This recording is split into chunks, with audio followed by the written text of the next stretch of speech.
Madam बच्चा डरा हुआ है, बच्चा इसलिए डरा हुआ है क्योंकि मेरी बात समझिए, ये 12वीं के बच्चे होते हैं, इनमें इतना दिमाग नहीं है। पेरेंट्स बेचारे सोच रहे शायद हमारे बच्चों से कुछ गलती हुई होगी, उनने फिर से पढ़ाई का चालू कर दी। मैं आपको दावे के साथ कह रहा हूँ, अंदर से एनटीए में सेटिंग हुई है, जुगाड़ से मार्क्स बढ़े हैं, और ये चीज मैं भारत सरकार को, मोदी साहब तक पहुंचाना चाहता हूं। अगर आपको नहीं पता तो आपको पता चलना चाहिए। आप आज ही एनटीए के चेयरमैन को तलब कीजिए और सीबीआई की जांच बैठाइए। मुझे लगता है भारत की जो एजेंसीज है वो निष्पक्ष हैं। सीबीआई को टाइम दिया जाए, 2 हफ्ते में जांच की रिपोर्ट दे, और अगर निष्पक्षता से जांच हो तो मैं गारंटी देता हूं निकलेगा कि ये धांधली हुई है बहुत बड़े लेवल। बेटा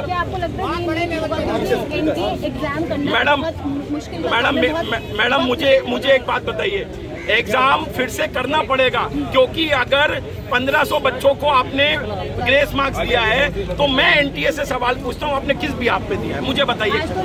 रद्द कर रहे हैं, बट यहाँ तो जो 630 नंबर पे पहले गवर्नमेंट सीट ले लेता था, अब उसको मिल नहीं रही है। मतलब आप ये सिर्फ 1500 लोगों का मुद्दा नहीं है, कम से कम 1 लाख लोगों को अंदर इलीगल तरीके से डाला गया है।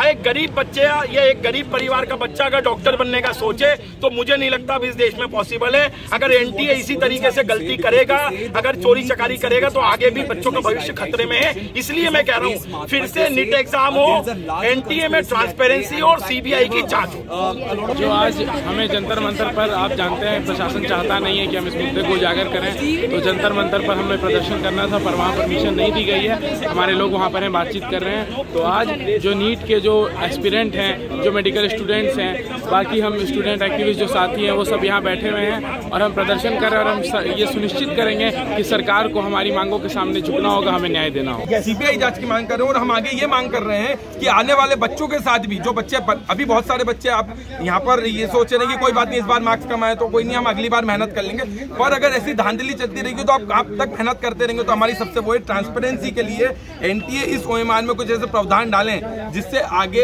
ये सब चीजें बंद हो, धांधली बंद हो। चाहे तो क्योंकि अगर मैं खाली छोड़ के आता हूँ, 20 क्वेश्चन करके आता हूँ, तो भाई अंदर हो सकता है मेरे स्कूल में सेटिंग हो, आगे ऑफिशियल सेटिंग हो, तो कहीं पर भी उसमें ओएमआर भरी जा सकती है। तो एनटीए प्रावधान ऐसा कुछ लाए जिसमें ये क्वेश्चन में कितना अटेम्प्ट कर रहा हूँ उतने क्वेश्चन पे इंडिविजुअलेटर वहां साइन करे, ड्यूली असाइंड हो कि हाँ ठीक है मैंने 140 क्वेश्चन किए, तो आगे उसको मैनिपुलेट ना किया जाए।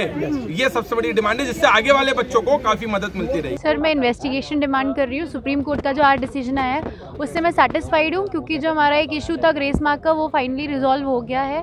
वो भी एक मेजर इशू था क्योंकि वो फर्स्ट टाइम इंट्रोड्यूस हुआ था, वो रिजॉल्व हो गया है, उससे मैं सेटिस्फाइड हूँ। पर I am still not satisfied क्योंकि हमारे पेपर लीक वाला इशू अभी तक एड्रेस नहीं हुआ है। एनटीए उसको कंटिन्यूसली डिनाई कर रहा है, investigation and addressal of the issues.